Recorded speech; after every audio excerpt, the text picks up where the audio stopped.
They called it Trial Winter, a survival exam like no other. On the dead planet VARNAX-7, where the sun never rose, the winds screamed like banshees, and temperatures fell so low that even thought froze midair.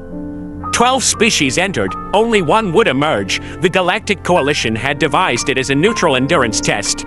No weapons, no tools, no help, just land on the ice, last as long as you can, and prove your species' worth. Tazak of the Zenthorians wrapped his spiraling limbs tighter, his body fluid already sludging in his core. His kind evolved on humid jungle planets. Cold was death. Next to him, the lithoid barrack rumbled low, rocks cracking, joints locking. Even the stone-bodied species were beginning to fracture. And somewhere among them, buried under a thin mound of snow, was the human. Private Aaron Keller, no exosuit, no fire, no high-tech shelter, just the standard supplies every contestant receive. A thermal blanket, a survival knife, 3 heat packs, and 5 nutrient cubes. The others scoffed when he stepped onto the frozen terrain in basic Terran winterwear. He'll be the first to die, hissed a Sarlokian whose translucent wings had already iced over by the second night. But Aaron hadn't come to compete in the same way. He came to prepare. The first 2 days were chaos. Species scattered in all directions, each relying on evolutionary tricks, heat glands, internal plasma pumps, metabolic stasis. A few dug into the snow. Some tried climbing the cliffs to avoid wind chill. Aaron did none of that. He found a flat patch in the valley, near jagged black stones the size of small cars. The Coalition drones hovered far above, recording everything. Keller waved once and got to work. He wasn't looking to outrun the storm. He was building against it. He scavenged rocks, hacked into frozen roots below the frost line, dug a shallow crater with his bare hands. Then he wrapped the thermal blanket inside out, reflective side facing inward, and began shaping his makeshift dome with snow-packed insulation. The aliens mocked him from afar, but none of them saw what he planted under the dome floor. A single heating pack, buried inside a cluster of roots and stones. He wasn't looking for warmth.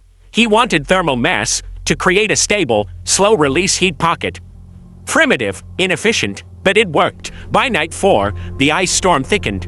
Temperatures fell another 40 degrees. 3 aliens were dead. The Sarlokian froze mid-flight and shattered into flakes against a cliff. A sulfurian worm creature collapsed as its slime membranes turned brittle. In the Krarix, all 6 of them vanished underground, only for seismic sensors to pick up the thrum of their organs going silent one by one. But under the human's dome, the temperature held steady. Aaron rationed breath, movement, and heat. He lined the walls with snow bricks, laced with dry grass he dug from deeper soil. He bit off chunks of nutrient blocks slowly, letting his body metabolize them just enough to fuel a gentle warmth. And he slept, not in panic, but in rhythm, in controlled microcycles. By day 6, only 5 were left. The Zenthorians now huddled together, their long limbs tangled like dying vines. The barrack stone being barely moved. Even its inner glow, once warm amber, now dimmed to cold gray. One of the flying species tried to light a chemical fire from its acid glands. It exploded. Aaron just sat in his burrow, humming softly. He knew the others were listening. Humans weren't the strongest, or the fastest, or the most resistant to cold, but they were the only species that learned to make fire out of nothing. By day 8, only 2 remained. Aaron, and the ice-born Shirathan, a skeletal creature evolved in -200 climates. It didn't need shelter, it didn't feel pain, but it also didn't eat.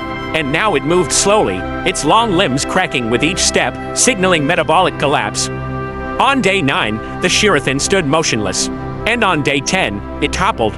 Dead, the sirens rang. Trial winter was over. When the rescue team landed, they expected to find a half-frozen human, barely clinging to life. Instead, they found Keller calmly boiling a chunk of snow in a stone cup, steam curling around his face, cheeks ready with controlled circulation. He saluted them, not with pride, but with the weariness of a man who had endured.